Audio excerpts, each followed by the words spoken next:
शाहजहाँ का शासनकाल 1628 से 1658 ईस्वी तक सभी परीक्षाओं के लिए महत्वपूर्ण है। शाहजहाँ का शासनकाल को स्वर्ण काल कहा जाता है। शाहजहाँ का शासनकाल 1627 से 1658 ईस्वी तक रहा। शाहजहाँ का जन्म 1592 ईस्वी में हुआ। शाहजहाँ के बचपन का नाम खुर्रम खां था, जिसे जहांगीर ने अहमदनगर के विजय के अवसर पर शाहजहाँ की उपाधि दिया। नेक्स्ट 1612 ईस्वी में इन्होंने शाहजहाँ ने अर्जुमंद बानो बेगम से शादी की और अर्जुमंद बानो बेगम को मुमताज़ महल की उपाधि दिया। नेक्स्ट 1631 ईस्वी में मुमताज़ महल अर्जू बानो बेगम की मृत्यु हो गई और उन्हें यमुना नदी के किनारे दफनाया गया। इन्हीं की स्मृति में शाहजहाँ ने ताजमहल बनवाया। शाहजहाँ का संघर्ष 1632 ईस्वी में पुर्तगालियों के साथ भी हुआ और शाहजहाँ ने पुर्तगालियों का व्यापारिक केंद्र हुगली पर अधिकार कर लिया। नेक्स्ट शाहजहाँ का संघर्ष छठवें सिख गुरु हरगोविंद के साथ हुआ, जिसमें हरगोविंद पराजित हुए और वे कश्मीर भाग कर चले गए और वहीं पर उनकी मृत्यु हो गई। इस तरह छठे सिख गुरु हरगोविंद पहले सिख गुरु थे जिनका संघर्ष मुगल बादशाह शाहजहाँ से हुआ था। नेक्स्ट शाहजहाँ ने अपने दक्षिण भारतीय अभियान की जिम्मेदारी अपने पुत्र औरंगजेब को सौंपा। औरंगजेब दक्षिण भारत में जीते गए क्षेत्र की राजधानी औरंगाबाद को बनाया और दक्षिण भारत में प्रशासनिक सुविधा के अनुसार पूरे दक्षिण भारत को इन्होंने 4 भागों में बांट दिया।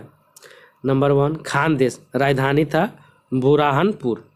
नंबर 2 बीजापुर, राजधानी था अहमदनगर। नंबर 3 बरार, राजधानी था इलिचपुर। नंबर 4 तेलंगाना, राजधानी था नांदेड़। वर्तमान तेलंगाना आंध्र प्रदेश से अलग होकर इसका गठन हुआ 2 जून 2014 को और इसकी राजधानी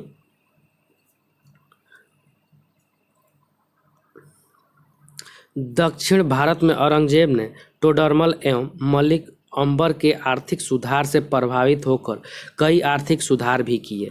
नेक्स्ट शाहजहाँ के काल में मध्य एशिया का क्षेत्र पूरी तरह से बाहर निकल गया। नेक्स्ट पॉइंट शाहजहाँ के काल को स्थापत्य कला के दृष्टिकोण से स्वर्ण काल कहा जाता है। इन्होंने आगरा एवं दिल्ली में कई महल बनवाए। इन्होंने आगरा में यमुना नदी के किनारे विश्व प्रसिद्ध ताजमहल का निर्माण करवाया, जिसके लिए सफ़ेद संगमरमर राजस्थान के मकराना क्षेत्र से लाया गया था। नेक्स्ट ताजमहल की योजना उस्ताद अहमद लाहौरी के द्वारा बनाया गया था, हालांकि यह ईसा खां के देखरेख में तैयार किया गया था। नेक्स्ट शाहजहाँ ने दिल्ली में लाल किला का भी निर्माण करवाया। इस लाल किला के अंदर कई भवन का भी निर्माण करवाया, जिसमें सबसे प्रमुख दीवान ए आम महल था। इसी महल में शाहजहाँ ने विश्व प्रसिद्ध मयूर सिंहासन तख्त ए ताउस को भी लगवाया। इसी मयूर सिंहासन में विश्व प्रसिद्ध कोहिनूर हीरा को लगवाया गया था। नेक्स्ट मयूर सिंहासन को बेबादल खां के द्वारा बनवाया गया था।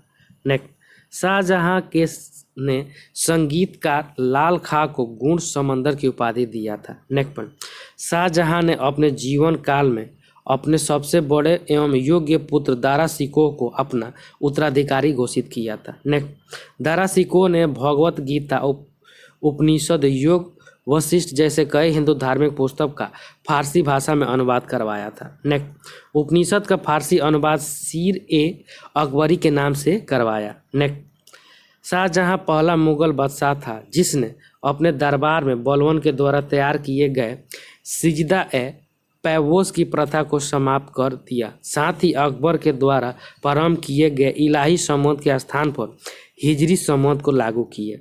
नेक्स्ट नोट हिजरी संवत प्रारंभ मुस्लिम धर्म का प्रवर्तक मोहम्मद साहब का मक्का से मदीना के यात्रा के उपलक्ष्य में 622 ईस्वी में प्रारंभ किया गया था। नेक्स्ट रामूगढ़ के युद्ध जीतने के पश्चात औरंगजेब अपना राज्याभिषेक आगरा में ही करवाया।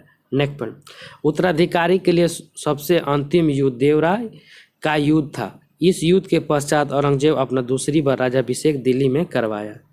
थैंक यू फ्रेंड्स, अच्छा लगता है लाइक, सब्सक्राइब और शेयर जरूर करें।